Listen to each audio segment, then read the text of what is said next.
गबन उपन्यास भाग 4। नाटक उस वक्त पास होता है जब रसिक समाज उसे पसंद कर लेता है। बारात का नाटक उस वक्त पास होता है जब राह चलते आदमी उसे पसंद कर लेते हैं। नाटक की परीक्षा 4-5 घंटे तक होती रहती है। बारात की परीक्षा के लिए केवल इतने ही मिनटों का समय होता है। सारी सजावट, सारी दौड़ धूप और तैयारी का निपटारा 5 मिनटों में हो जाता है। अगर सबके मुंह से वाह वाह निकल गया तो तमाशा पास, नहीं तो रूपा, मेहनत, फिक्र सब व्यर्थ। दयानाथ का तमाशा पास हो गया। शहर में वह तीसरे दर्जे में आता, गांव में अव्वल दर्जे में आया। कोई बाजों की धून धूं पों पों सुनकर मस्त हो रहा था, कोई मोटर को आंखें गाड़ गाड़ कर देख रहा था। कुछ लोग फुलवारियों के तख्त देखकर लोट लोट जाते थे। आतिशबाजी ही मनोरंजन का केंद्र थी। हवाएं जब सके से ऊपर जाती और आकाश में लाल, हरे, नीले, पीले कुमकुमे से बिखर जाते, जब चरखियां छूटती और उनमें नाचते हुए मोर निकल आते, तो लोग मंत्रमुग्ध से हो जाते थे। वाह, क्या कारीगरी है! जालपा के लिए इन चीजों में लेशमात्र भी आकर्षण न था। हाँ, वो वर को एक आंख देखना चाहती थी, वह भी सबसे छिपकर। पर उस भीड़ भाड़ में ऐसा अवसर कहाँ। द्वारचार के समय उसकी सखियां उसे छत पर खींच ले गई और उसने रमानाथ को देखा। उसका सारा विराग, सारी उदासीनता, सारी मनोव्यथा मानो छू मंतर हो गई थी। मुंह पर हर्ष की लालिमा छा गई। अनुराग स्फूर्ति का भंडार है। द्वारचार के बाद बारात जनवासे चली गई। भोजन की तैयारियां होने लगीं। किसी ने पूरियां खाई, किसी ने उपलों पर खिचड़ी पकाई। देहात के तमाशा देखने वालों के मनोरंजन के लिए नाच गाना होने लगा। 10 बजे सहसा फिर बाजे बजने लगे। मालूम हुआ कि चढ़ावा आ रहा है। बारात में हर एक रस्म डंके की चोट पर अदा होती है। दूल्हा कलेवा करने आ रहा है, बाजे बजने लगे। समधी मिलने आ रहा है, बाजे बजने लगे। चढ़ावा ज्यों ही पहुंचा, घर में हलचल मच गई। स्त्री पुरुष, बूढ़े जवान सब चढ़ावा देखने के लिए उत्सुक हो उठे। ज्यों ही किश्तियां मंडप में पहुंची, लोग सब काम छोड़कर देखने दौड़े। आपस में धक्कम धक्का होने लगा। मां की प्यास से बेहाल हो रही थी, कंठ सूखा जाता था। चढ़ावा आते ही प्यास भाग गई। दीनदयाल मारे भूख प्यास के निर्जीव से पड़े थे। ये समाचार सुनते ही सचेत होकर दौड़े। मान की एक एक चीज को निकाल निकाल कर देखने और दिखाने लगी। वहाँ सभी इस कला के विशेषज्ञ थे। मर्दों ने गहने बनवाए थे, औरतों ने पहने थे। सभी आलोचना करने लगे। चूहेदंती कितनी सुंदर है, कोई 10 तोले की होगी, वाह साधे। 11 तोले से रत्ती भर भी कम निकल जाए तो कुछ हार जाऊं। ये शेरदहां तो देखो, क्या हाथ की सफाई है, जी चाहता है कारीगर के हाथ चूम ले। ये भी 12 तोले से कम न होगा। वाह, कभी देखा भी है 16 तोले से कम निकल जाए तो मुंह न दिखाऊं। हाँ, माल उतना चोखा नहीं है। ये कंगन तो देखो, बिल्कुल पक्की जदाई है। कितना बारीक काम है कि आंख नहीं ठहरती। कैसा दमक रहा है, सच्चे नगीने हैं। झूठे नगीनों में यह आब कहाँ। चीज तो ये गुलूबंद है। कितने खूबसूरत फूल हैं और उनके बीच के हीरे कैसे चमक रहे हैं। किसी बंगाली सुनार ने बनाया होगा। क्या बंगालियों ने कारीगरी का ठेका ले लिया है? हमारे देश में एक से एक कारीगर पड़े हुए हैं। बंगाली सुनार बेचारे उनकी क्या बराबरी करेंगे। इसी तरह एक एक चीज की आलोचना होती रही। सहसा किसी ने कहा, चंद्रहार नहीं है क्या? मानकी ने रोनी सूरत बनाकर कहा, नहीं, चंद्रहार नहीं आया। एक महिला बोली, अरे चंद्रहार नहीं आया? दीनदयाल ने गंभीर भाव से कहा, और सभी चीजें तो हैं, एक चंद्रहार ही तो नहीं है। उसी महिला ने मुंह बनाकर कहा, चंद्रहार की बात ही और है। मानकी ने चढ़ाव को सामने से हटाकर कहा, बेचारी के भाग में चंद्रहार लिखा ही नहीं है। इस गोलाकार जमघट के पीछे अंधेरे में आशा और आकांक्षा की मूर्ति सी जालपा भी खड़ी थी। और सब गहनों के नाम कान में आते थे, चंद्रहार का नाम न आता था। उसकी छाती धक धक कर रही थी। चंद्रहार नहीं है क्या? शायद सबके नीचे हो, इस तरह वह मन को समझाती रही। जब मालूम हो गया चंद्रहार नहीं है तो उसके कलेजे पर चोट सी लग गई। मालूम हुआ देह में रक्त की बूंद भी नहीं है, मानो उसे मूर्छा आ जाएगी। वो उन्माद की सी दशा में अपने कमरे में आई और फूट फूट कर रोने लगी। वह लालसा जो आज 7 वर्ष हुए उसके हृदय में अंकुरित हुई थी, जो इस समय पुष्प और पल्लव से लदी खड़ी थी, उस पर वज्रपात हो गया। वो हरा भरा लहलहाता हुआ पौधा जल गया, केवल उसकी राख रह गई। आज ही के दिन पर तो उसकी समस्त आशाएं अवलंबित थीं। दुर्दैव ने आज वह अवलंब भी छीन लिया। उस निराशा के आवेश में उसका ऐसा जी चाहने लगा कि अपना मुंह नोच डाले। उसका वश चलता तो वो चढ़ावे को उठाकर आग में गेंद देती। कमरे में एक आले पर शिव की मूर्ति रखी हुई थी। उसने उसे उठाकर ऐसा पटका कि उसकी आशाओं की भांति वह भी चूर चूर हो गई। उसने निश्चय किया, मैं कोई आभूषण न पहनूंगी।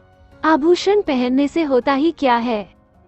जो रूप विहीन हो वे अपने को गहने से सजाएं। मुझे तो ईश्वर ने यूं ही सुंदरी बनाया है, मैं गहने न पहनकर भी बुरी न लगूंगी। सस्ती चीजें उठा लाए, जिसमें रुपए खर्च होते थे, उसका नाम ही न लिया। अगर गिनती ही गिनयानी थी तो इतने ही दामों में इसके दूने गहने आ जाते। वो इसी क्रोध में भरी बैठी थी कि उसकी 3 सखियां आकर खड़ी हो गई। उन्होंने समझा था जालपा को अभी चढ़ाव की कुछ खबर नहीं है।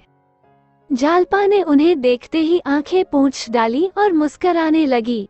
राधा मुस्कराकर बोली, जालपा मालूम होता है तूने बड़ी तपस्या की थी, ऐसा चढ़ाव मैंने आज तक नहीं देखा था। अब तो तेरी सब साध पूरी हो गई। जालपा ने अपनी लंबी लंबी पलकें उठाकर उसकी ओर ऐसे दीन नजर से देखा, मानो जीवन में अब उसके लिए कोई आशा नहीं है। हाँ बहन, सब साध पूरी हो गई।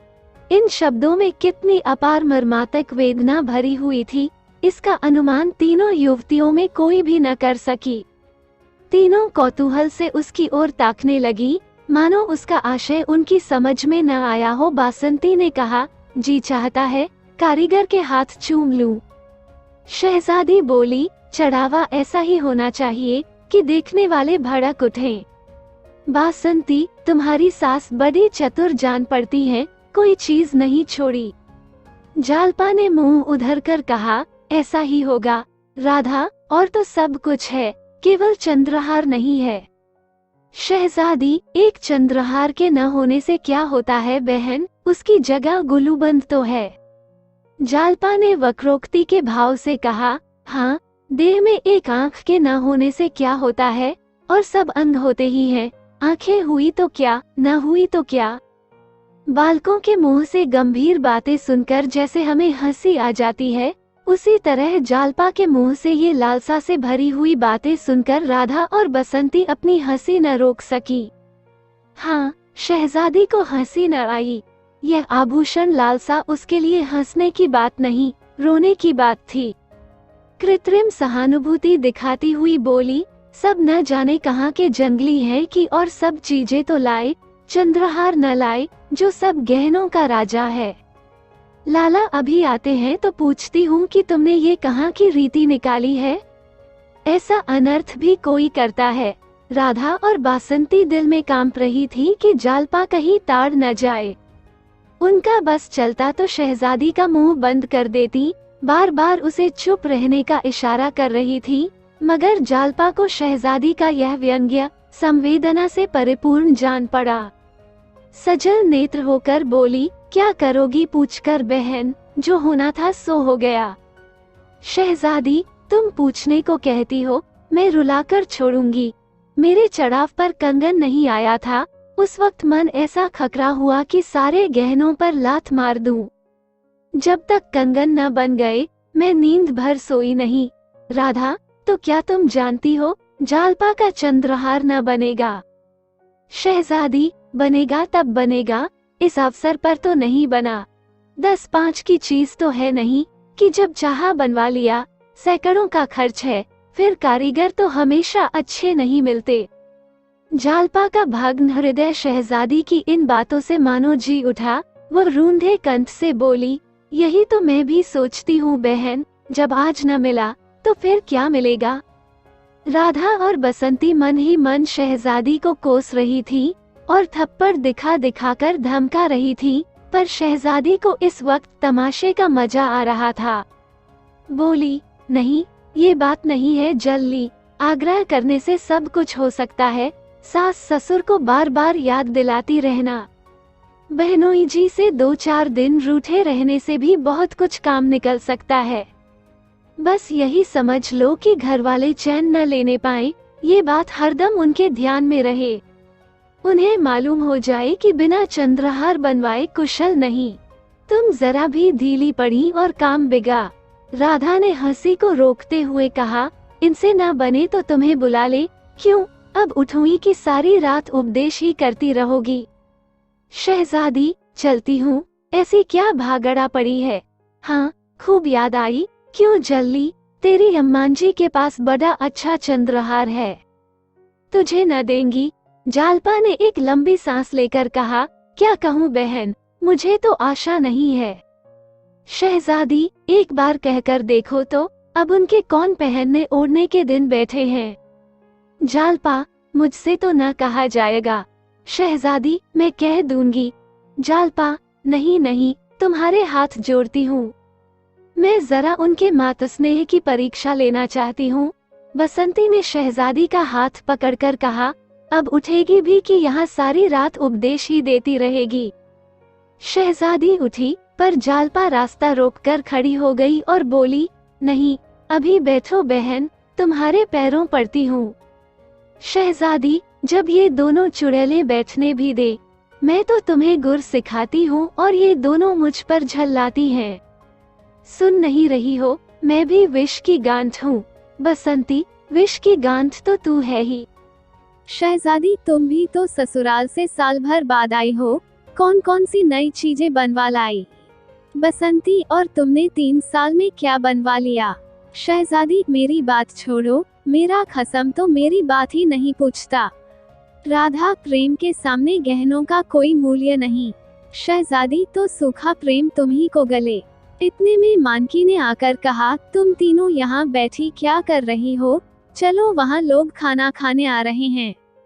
तीनों युवतियाँ चली गई। जालपा माता के गले में चंद्रहार की शोभा देखकर मन ही मन सोचने लगी, गहनों से इनका जी अब तक नहीं भरा। यदि आप वीडियो अभी भी देख रहे हो तो प्लीज चैनल को सब्सक्राइब करें एवं वीडियो को लाइक करें। थैंक्स, मिलते हैं अगले पार्ट में, तब तक के लिए बाय बाय।